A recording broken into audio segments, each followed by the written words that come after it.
T입니까? 성격 유형 검사인 MBTI가 있습니다. 거기에서 T는요, 현실적인 사람을 말합니다. 그래서 너 T야? 당신은 T예요? 이렇게 묻는 질문은요, 그 의도에 당신은 공감을 잘해주지 못해요. 이성적으로만 접근해요. 타인에 대한 공감 능력이 좀 떨어져요. 라는 말이라고 해요. 좀 더 구체적으로 T 성향은요, 논리적이고 객관적인 정보를 의사결정의 주된 기준으로 삼는 특징을 가지고 있다고 합니다. 그러니까 이성적이다라는 거예요. 이성적이고. 그와 정반대인 F가 있습니다. F는요, 감성적인 사람이에요. 이성과 감성이 왜 반대일까요? 감성적인 사람은 눈에 보이는 어떠한 것보다 눈에 보이지 않는 어떠한 것을 바라봅니다. 그래서 어, 공기만으로도 좀 달라지는, 눈에 보이는 어떠한 것이 아니라 눈에 보이지 않는 어떠한 거에 의해서 행동이 드러납니다. F는, 감성적인 사람은 말로 설명할 수 없는 뭔가를 자주 받는데 어떤 사람은 이걸 영감이라고도 하죠. 여러 가지 성향들이 있지만 이 둘의 대조가 가장 폭이 큽니다. 교회 안에서도 F와 T는 확실히 티가 나죠. 담임 목사님께서 가끔 유머를 하시는데 어떤 성도님들은 그냥 안 웃겨도 리액션이 막 이렇게 하시는데 어떤 성도님들은 아무리 웃겨도 저게 웃긴 거야? 라는 표정을 짓고 계시죠. 우리 집 남자들은요, 저와 저희 둘째 아이, 둘이 남자잖아요. 둘이 트리플 F입니다. F가 굉장히 강해요. 그리고 여자들은 T에 좀 강합니다. 얼마 전에 보스턴이라는 영화를 함께 보았어요. 마라토너 송기정님의 이야기입니다. 그리고 송기정님과 그의 제자 서현봉님의 이야기인데요. 송기정님이 이제 올림픽에서 1등을 했지만 일제 강점기였잖아요. 그래서 일장기를 가리면서 1등의 자리에 서 있었답니다. 그것을 통해서 선수 제명이 되었어요.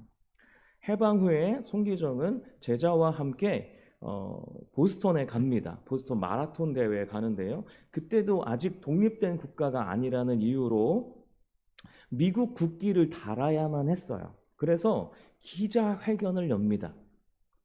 송기정 님이 거의 뭐 울먹이면서 무릎을 꿇기까지 하면서 사람들에게 호소하죠. 그 장면을 보는데 뭐 그 장면 이후에 태극기를 받게 되는데 저희 둘째 시우리가 맨 앞에 누워서 봤습니다. 몸이 살짝 이렇게 들썩들썩 하더라고요. 그러더니 눈을 이렇게 그러다가 마라톤을 뛰는데 이제 대한민국 국기를 달고 뛰는데 서윤복 선수가 넘어져요. 그때 다 같이 일어나고 저희 아들은 울고요. 저도 그거 보면서 뒤 돌아보고 울고 나중에 1위까지 하는데요. 완전 자지러졌습니다. 근데 웃음소리가 들려요. 저희 아내하고 저희 큰딸이 저를 보고 웃는 거예요. 어이가 없었습니다. 우리는 감정에 막 북받쳐서 울고 있는데 이 친구들은 저를 보면서 웃고 있어요. 어이가 없었지만 자주 있는 일이라 익숙해서 넘어갔습니다. F와 T의 이 삶은요, 같이 있을 때 긴장을 일으킵니다. 긴장감이 있어요. 그래서 이 긴장감은 서로를 멀어지게도 하고요, 또 가까워지게도 합니다. 그런데 큰 틀에서 봤을 때 이런 긴장감은 이 사회 안에서 이 사회를요, 더 건강하게 만듭니다. 왜냐하면 만약 F만 있는 사회라면 어떨까요? 일이라는 것이 진행이 될까요? 서로 공감만 하려고 계속해서 노력하겠죠. 그런데 만약 T만 있다면 진리가 뭐냐? 뭐 팩트 체크를 위해서 팩트 체크에 의존하는 사회가 될 것입니다. 그렇기 때문에 이 긴장감은요, 반드시 필요합니다. 정치에서는요, 진보와 보수의 긴장감이 반드시 필요합니다. 생물학적으로 남자와 여자의 긴장 관계가 필요합니다. 이건 누가 더 우월하다라는 것이 아니라 서로의 다름으로 인해서 생기는 그 긴장감으로 인해서 이 세상은 돌아가고 있다라는 거예요. 그리고 그냥 돌아가는 것이 아니라 어쩔 때는 퇴보하는 것 같고 어쩔 때는 더 진보하는 것 같은, 더 발전하는 것 같은 그런 모습들이 있지만 지금까지 이 세상은 어떻게 왔습니까? 구석기 시대부터 지금까지 계속해서 발전해 왔습니다. 인류는 발전했습니다. 왜 그럴까요? 이런 긴장감 안에서 발전했다라는 것이죠. 오늘 본문의 다윗은요, 자신의 이 경험, 자신이 경험하고 만난 하나님을 노래로 짓습니다. 그것을 우리 함께 부르자라고 해요. 그래서 다윗은 같이 부르기를 원하는데 다윗은 시인입니다. 그리고 음악가예요. 그러면 예술가라고 볼 수 있겠죠.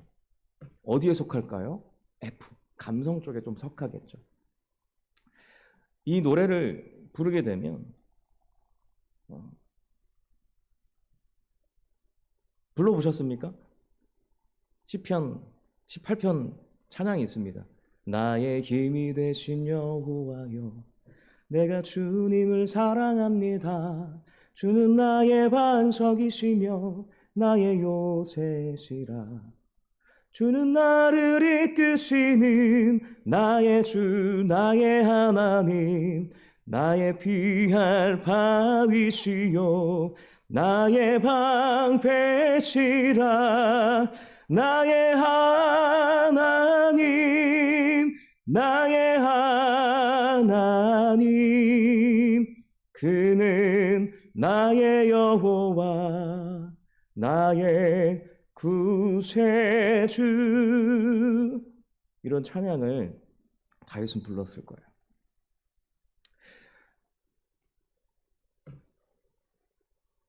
나의 힘이 되신 여호와, 내가 주님을 사랑합니다.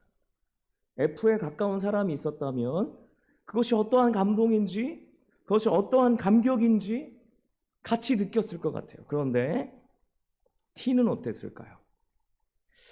다윗이 전쟁에서 이긴 것이 다 하나님이 하신 거 맞아? 다윗이 착월해서 그런 거 아니야? 객관적인 눈에 보이는 어떤 환경에 대해서 이야기했을 것 같아요. 우리는 건축을 했습니다. 이 건축을 한 거에 대해서 이 모든 건축은 하나님에 의해서 했습니다. 감격하고 감동하고. 그러나 또 누군가는 이렇게 말하겠죠. 어디를 봐서 하나님이 다 했다는 거야. 우리가 결정하고 우리가 다 이야기하고 이렇게 나아갔는데 라고 하겠죠. 다윗의 이 F적인 이 앞에 부분의 앞에 부분과 달리 뒤에 부분은 조금 달라요. 다윗은 마치 이런 생각을 아는 것처럼, 누구는 T구나, 이 T가 생각하는 그것에 대해서 대변하는 것처럼 하나님이 하신 일들을 눈에 보이는 자연에 빗대어서 나열합니다. 그것이 7절부터 16절인데요. 제가 읽고 싶지만 너무 길어서 제가 짤막하게 7절부터 한번 16절까지 제가 이야기하는 대로 한번 쭉 따라와 주셨으면 좋겠습니다. 말씀을 보셨으면 좋겠어요. 7절에서는 땅에 진동이 있습니다. 그것을 하나님의 진노라고 이야기해요. 그러면서 코에서 연기가 나고 입에서 불이 나온다라고 8절에서 말하고 있어요. 그래서 하늘에서 발로 강림하시는데 그 발 아래는 어두컴컴하다. 9절에서 말하고 있고요. 구름으로 둘러싸여 계시고 음성은 우레소리로 우박과 불을 내신다라고 말하고 있습니다. 그리고 번개로 깨뜨리신다. 그리고 콧김으로 물밑이 드러나 세상에 터가 생겼다. 15절을 말하고 있고요. 그의 손이 물에서 나를 건지셨다라고 말합니다. 마치 눈에 보이는 어떠한 존재가 다윗을 돕는 것처럼, 지금 다윗이 이 시를 지은 이유가 무엇이냐면 다윗이 지금 사울도 죽었고요. 다윗이 주변에 있는 모든 국가들을 다 자신의 속국으로 만들었습니다. 그런 상황에서 하나님이 이 일을 다 하셨어. 하나님이 이 일을 다 하셨어. 라고 하면서 노래하고 있는 거예요. 그런데 마치 눈에 보이는 어떤 존재가 너무나 자연스럽게 나에게 나에게 그동안 겪은 이 모든 상황들 속에서, 이 시간들 속에서 이 모든 것들이 하나님의 손길이었다. 그리고 그 안에서 경험한 일들은 하나님이 세상을 통하여서 나에게 당신을 드러내는 여러 방식이었다라고 하는 거예요. 그렇게 구체적으로 증언하듯이 노래하고 있습니다. 다윗은 지금 무엇을 보고 있는 것입니까? 이 세상 안에서 하나님을 보고 있습니다. 다윗은 눈에 보이는 현상을 통해서 하나님이 어떤 분이심을 소개하면서 이것이 나만의 경험이 아니라 우리 모두에게 일어나는 지금의 현상이야 라는 거예요. 하나님은 이 하늘에 계시고 하나님의 숨이 있고 모든 것들이 우리를 운행하신다. 그러면서 F인 내가 은혜와 감동을 받는 건 바로 이거야 라고 하면서 T 성향을 가진 이들에게 말하고 있는 것 같아요. 그냥 이건 추측입니다. 그런데 제가 왜 이 말씀을 계속해서 묵상하면서 이런 생각이 들었냐면요. 지금 다윗이 말하는 것은요, 우리 지금 이 현대 시대에서 말하자면 자연과학입니다. 자연과학은요, 자연 현상에 대한 이해를 조직화한 지식의 체계예요. 자연과학은 크게 물리학, 그리고 화학, 생물학, 천문학, 지학으로 구분되어 있습니다. 그런데 현재 근대에 와서는 수학까지도 그렇다라고 이야기하죠. 수학의 적용과 실험이라는 방법이 도입되면서 수학도 자연과학으로 분류되어 있습니다. 한마디로 이공계를 말하는 것이죠. 알베르트 아인슈타인 과학자 중에 가장 유명한 분이죠. 그분이 이런 얘기를 했습니다. 자연과학은 수백 년 동안 세계 내에 지각할 수 있는 현상들을 서로 관통할 수 있게 결합시키려는 노력이었다. 과감하게 말하자면 과학은 모든 존재들의 개념을 파악하려는 그 과정에서 이들 개념에 대한 후속적인 재건을 시도하는 것이다. 저도 이 이야기를 좀 계속 곱씹어서 읽었거든요. 그러니까 무슨 이야기냐면 이 세상에서 나타나는 모든 현상들을 이 과학이란 이름으로 정의할 수 있는데 그것은 이 과학이, 이 자연이 우리에게 보여준 이 모든 현상들의 원래 현상을 보여주는 것이다. 그러니까 원래 현상이 있는데 그것에 대해서 우리는 정의하는 것이다 라는 거예요. 어쩌면 다윗의 고백과 비슷한 맥락인 것이죠. 다윗의 고백과 아인슈타인의 말을 결합을 하면 이 자연이라는 것은요, 자연과학이라는 것은요, 세상의 모든 자연이 움직이는 모든 것들이 어떠한 것에 의해서 움직이고 있는데 다윗은 그것이 하나님이시다라는 것을 증명하고 있다라는 거예요. 그것을 억지라고 생각하실 수 있는데요. 이건 이 세상의 모든 것은 하나님이 지으셨다. 태초에 하나님이 천지를 창조하셨다 안에 들어있는 사실입니다. 이것은 우리에게 일반 은총으로 주어졌다고 칼빈은 분명히 설명하고 있어요. 그러니까 우리가 사물을 보는 자연 현상을 통해서 신에 대한 지식을 얻을 수 있습니까? 없습니까? 얻을 수 있다라는 것을 말하고 있는 거예요. 그것을 하나님이다라고 정의할 수는 없어도 하나님을 모른다면 여러분은 계시와 이성에 대해서 어떻게 생각하십니까? 히브리 민족의 신, 구약의 신은 계시의 신입니다. 하나님이 히브리 민족을 선택하시고 그 히브리 민족에게 나는 누구다라고 계시해 주셨어요.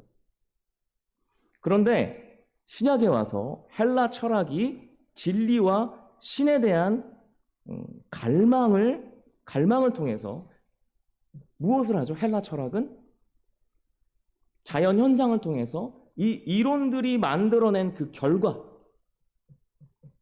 그것이 무엇인가에 대해서 생각했습니다. 그것은 무엇이었죠? 바로 신이 있어야 한다는 거예요. 신이 있어야 한다. 그 신이 히브리 민족이 믿는 하나님과 너무 맞아 떨어지는 것이죠. 철학이 말하는 형이 상학이 있습니다. 그것은 진리가 무엇인가? 그 안에 신이 무엇인가라는 것이죠. 가장 크게는 이 신에 대해서 어떻게 생각하냐면 인식은 할 수 있다. 그러나 우리는 눈으로 볼 수 없다. 그리고 이 신은 시 공간의 창조자이기 때문에 시 공간 밖에 있는 절대적 존재이다 라고 철학은 말하고 있었습니다. 우리가 알고 있는 하나님이 바로 이런 분이시죠. 그런데 그들은 오랜 생활 동안 지식과 이성의 산물로서 이 신을 말해왔다라는 거예요.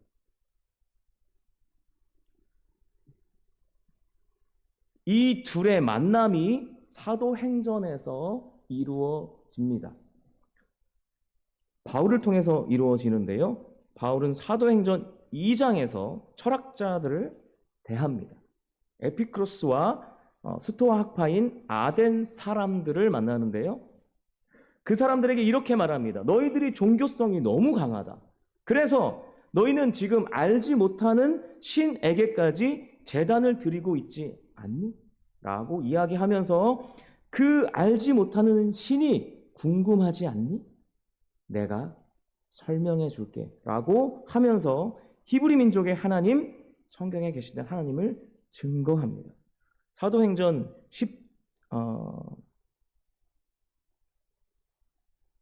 17장입니다. 죄송합니다. 제가 사도행전 2장이라고 했죠. 17장 18절과 22절에서 25절 말씀을 함께 읽도록 하겠습니다. 함께 읽겠습니다. 시작.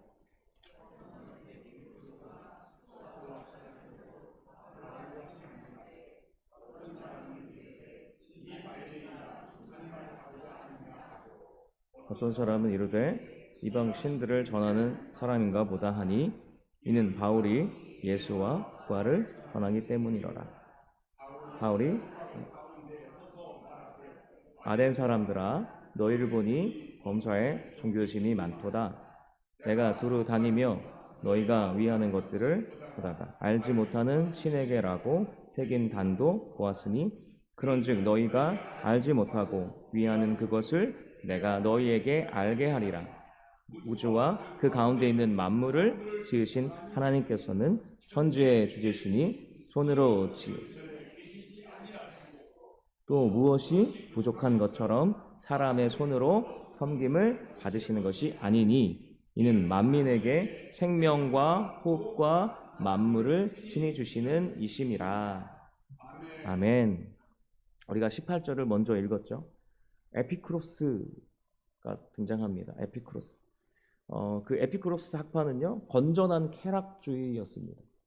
빵과 물만 있으면 신도 부럽지 않다라고 이야기하면서 필수적인 욕망만 추구하는 이들이었어요. 그런데 스토아 학파는 그와 완전 반대입니다. 에피크루스와 어떻게 보면 긴장감을 가지듯이 완전히 반대로 우주가 신이고 신이 우주다. 모든 물질은 하나의 물질로 이루어진 것이다. 그들은 범신론처럼 우주 만물에 절대적인 신이 존재한다라고 생각했습니다. 한쪽은 신이 부럽지 않다. 우리가 그냥 있는 그대로 살아도. 한쪽은 이 신은 모든 것에 존재한다. 라고 이야기했던 거죠. 인류는요, 이렇게 이 지식에 대한, 이 생각에 대한, 신에 대한 끊임없는 질문들이 있었다라는 거예요. 그러면서 자라왔습니다. 신을 찾아갔습니다. 그런데 히브리인들의 역사 안에 하나님이 계시되어 있는 거예요. 그리고 그 계시는 마치 자연을 보면서 신을 향해 나아갔듯이 그 존재에 대해서 갑자기 예수 그리스도라는 실체가 지성과 이성의 역사로 보여지게 된 것이 바로 신약인 것이죠. 하나님은 하나의 민족을 택하셔서 당신을 계시하십니다. 그리고 여러 지식들을 모아서 하나님을 이성으로 증거해 보이신 것이 인류죠. 그리고 그 증거와 사실들이 모두 예수 그리스도에게 집중이 되면서 예수님은 계시요 이성의 중심으로 지혜의 근본이심이 드러나게 된 것입니다. 그래서 그분은 우리 안에 빛이십니다. 구약에서 감히 보지 못하던 어둠 속에 하나님을 보게 된 것이죠. 그래서 요한복음은 예수님을 로고스라고 증거합니다. 로고스는 존재의 원존재, 진리이며 어떠한 분별의 기준이고 이성을 뜻하는 말입니다. 요한복음 1장 1절에서 5절 말씀을 함께 읽어볼까요?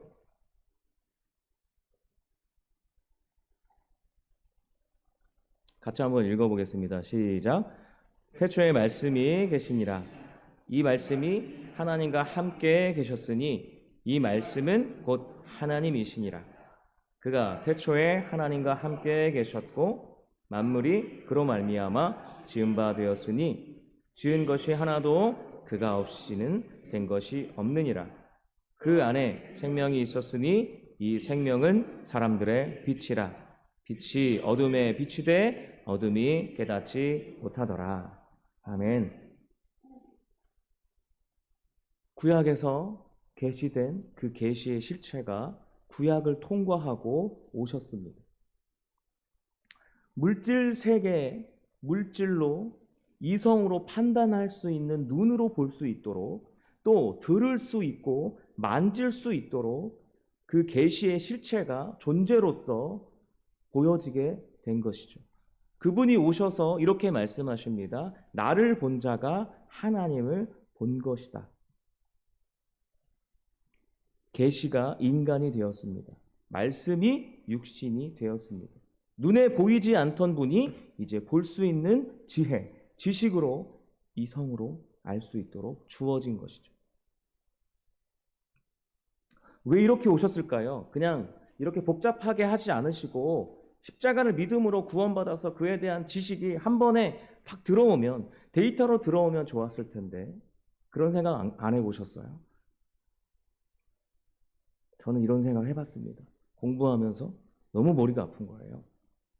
근데 문제가 있죠. 이렇게 되면 하나님과의 관계는 수동적일 수밖에 없습니다. 마치 공장에서 찍어내듯이 그렇게 나오는 것이죠.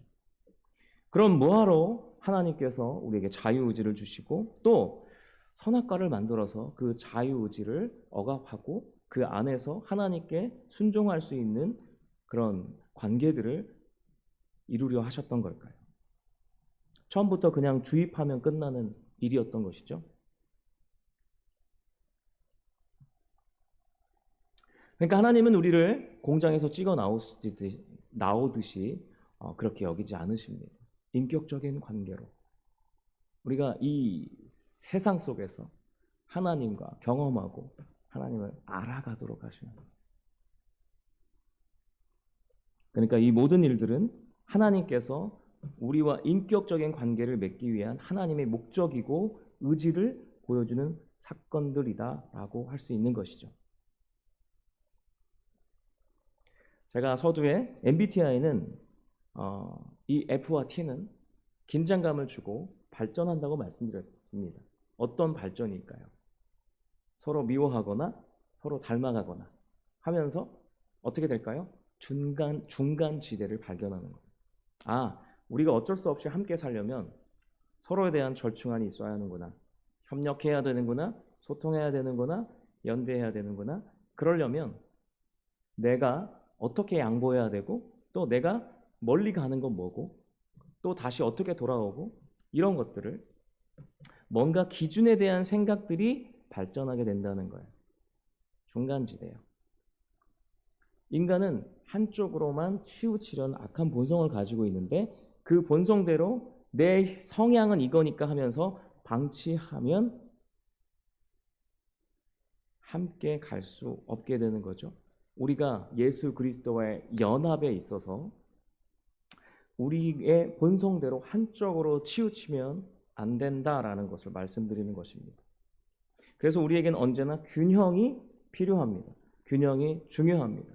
성향이 다름으로 생기는 그 긴장감이 균형을 향한 노력을 하게 한다는 것이죠. 신앙에서도 마찬가지인 것입니다. 계시와 이성이 있습니다. 그 긴장감이 예수 그리스도라는 그 기준점을 보게 하는 것이죠. 그 기준을 통해서 균형을 향한 노력이 주어지는 것입니다. 예수님은 지금 구약과 신약의 중간 그 기준점으로 계시와 이상의 중간에 서 계십니다. 그래서 우린 예수님을 중심으로 구약으로 가는 것이고 예수님을 중심으로 신약으로 가는 것입니다. 그런데 중세교회가 왜 암흑기였는지 아십니까? 계시에만 의존했기 때문에 그렇습니다. 중세는 특별 계시만 강조하던 시기였습니다.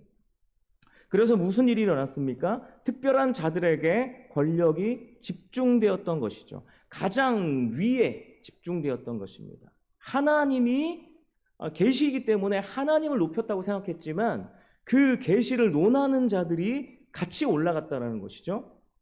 그래서 권력이 집중되어 버렸습니다. 교회만 부자가 됐고요. 교황만 신이 되어 버렸습니다. 성도들은 전쟁과 가난에 허덕였습니다. 그러다 어느새 교황이 신이 되어 버렸고 예수님이 있어야 할 그 자리에 교황이 이러한 말도 안 되는 교리들까지도 만들게 된 것이죠. 면죄부는 너무나 잘 아시지만 또 마리아 무호설이 있습니다. 그것은 예수님께서 죄 없으신 분으로 잉태되어야 하기 때문에 어머니도 죄가 없어야 한다라고 이야기했던 것이죠. 그 인간을 하나님처럼 바라보게 하였던 것입니다. 그렇게 만들 수 있었던 이유가 무엇입니까? 권력 집중이었기 때문에 그렇습니다. 한 사람의 생각에 의해서 이렇게 되어 수 있었다라는 거죠. 그래서 종교 개혁이 일어난 것입니다. 종교 개혁에서 루터는 믿음을 강조합니다. 당연히 칼빈도 믿음을 강조했지만 칼빈은 한 가지 더 강조한 것이 있습니다. 이성적인 삶에 대해, 지성에 대해서 강조했습니다. 로마 카톨릭은요, 이 세상의 모든 것들과 하나님의 은혜를 이중적으로 벗겨버렸어요. 이것은 다른 것이다라고 나눠져 버렸습니다. 구분했습니다. 그래서 그 은혜 안에 있으면 되는 거죠. 그러나 칼빈은요, 자연 속에서도 하나님의 뜻을 발견할 수 있음을 고백합니다. 칼빈주의적인 신앙 고백은요, 한 손에는 성서, 한 손에는 자연입니다. 칼빈은 죄에 대한 억제도 하나님이 주장하시는 이 사회 구조에 대한 견고함을 통해서 이 사회 구조가 견고하면 견고할수록 죄를 억제할 수 있다라고까지 말했죠. 계시에만 의존하여서 세상의 이성을 무시하고 세상과 교회를 이중적 구도 속에서 보게 되면 세상은 악하고요, 교회는 선하다라고 보게 된다라. 그러면 우리 그리스도인들은 세상에서 도저히 살 수 없는 산속의 은둔한 인생을 산속에서 운둔하는 인생을 살아갈 수밖에 없다는 거죠. 어디와 비슷하죠? 이단과 비슷합니다. 신천지는 어떻게 하죠? 인터넷을 못하게 합니다. 왜 그렇죠? 이성을 마비시키는 거예요. 사람들과 관계를 못하게 끊어버려요. 오직 계십니다.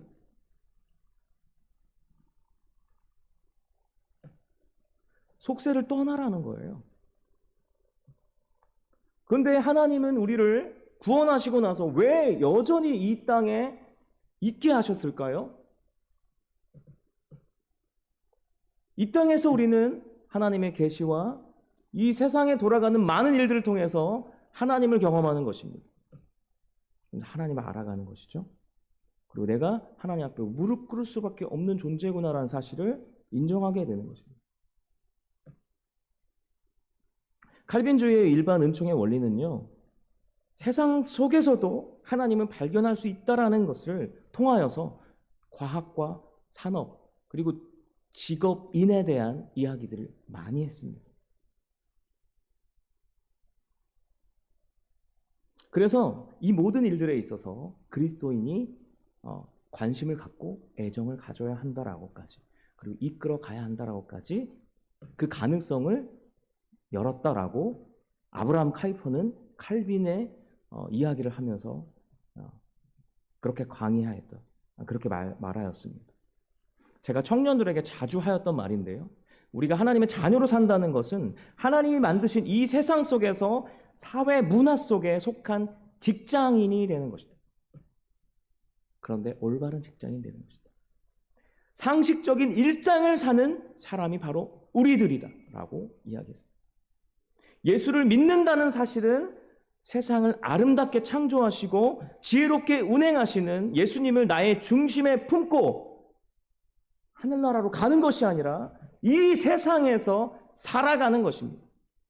그런 의미에서 예배도 중요하고요, 주일도 중요하지만 예배만, 주일만 중요한 것이 아니라 주일과 평일이 긴장감을 가지고 주일이 중요하다면 평일도 중요한 것이죠. 그래서 그 긴장감 속에서 주일처럼 이 평일에도 여전히 균형을 잡아가야 하는 것, 그것이 삶의 예배입니다. 그것이 순종으로 드려지는 우리의 예배인 것이죠. 모든 날이 주의 날입니다. 모든 것이 주의 것입니다. 그러나 한 가지 짚고 넘어가야 할 것은요, 제가 이성을 너무 강조하다 보니까 한 가지 짚고 넘어가야 할 것은 하나님이 자신을 직접 허락하신 이 계시에 대한 권위가요, 하나님 우리에게 주신 이성의 권위보다 위에 있다는 사실은 항상 우리가 인정해야 합니다. 바울은요, 사울로 살았습니다.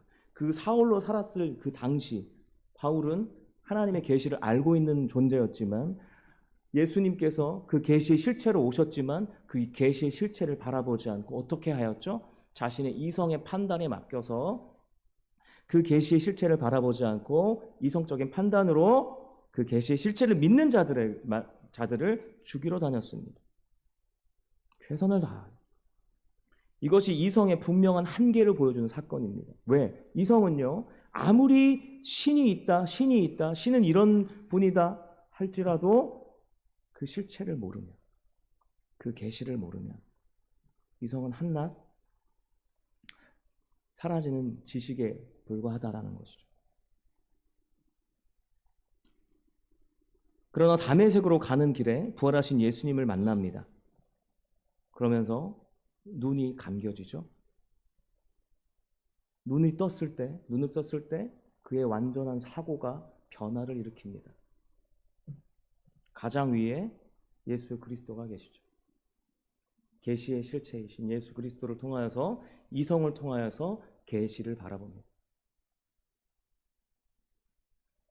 바울이 왜 쓰임 받았을까요? 하나님께서 준비시키셨죠. 이후에 바울의 인생이 어떻습니까? 하나님의 이 계시에 대한, 이 구약에 나타난 하나님을요, 이성과 지성으로 정리하는데 온 삶을 바칩니다.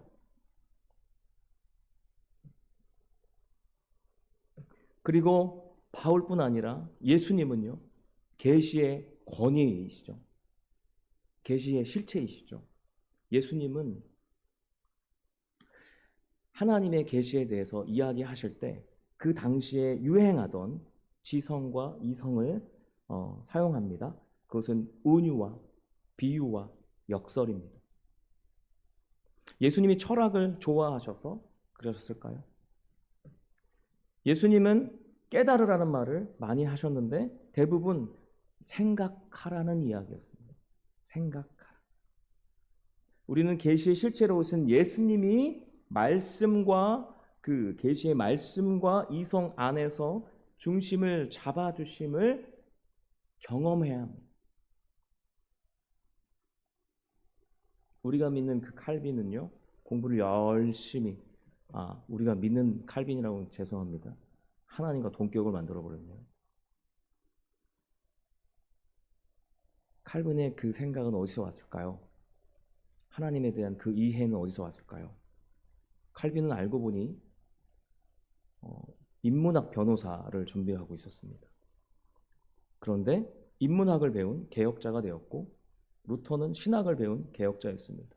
이 둘의 만남, 이 둘의 긴장감, 종교 개혁에 대한 균형을 만들었습니다.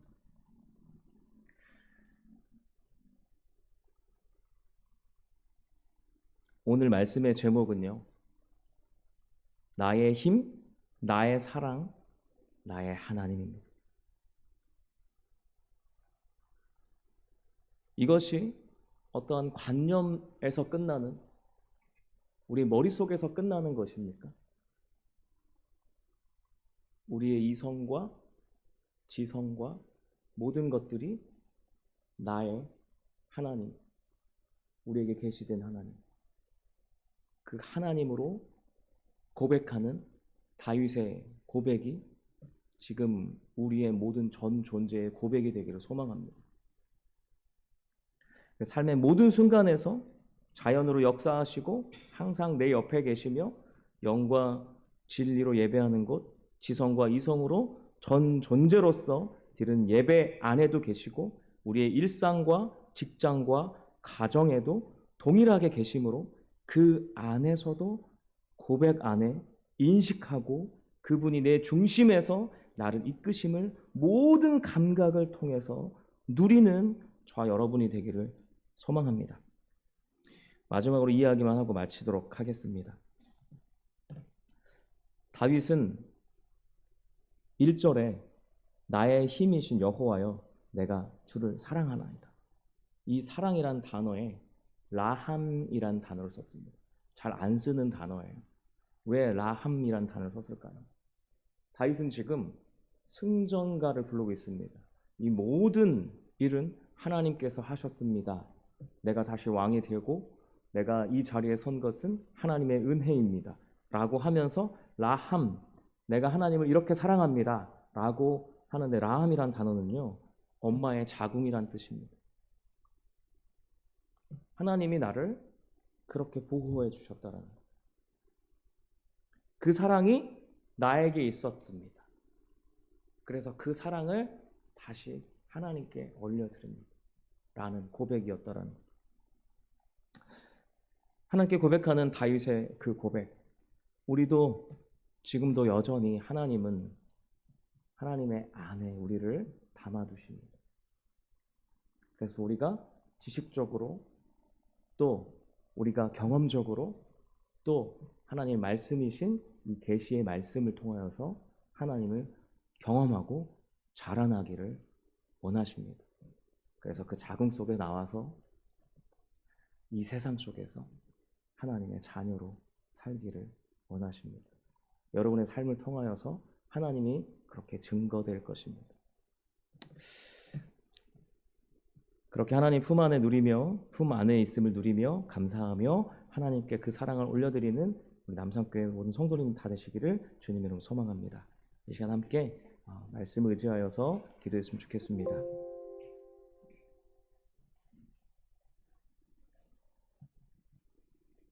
하나님은 여러분에게 어떤 분이십니까?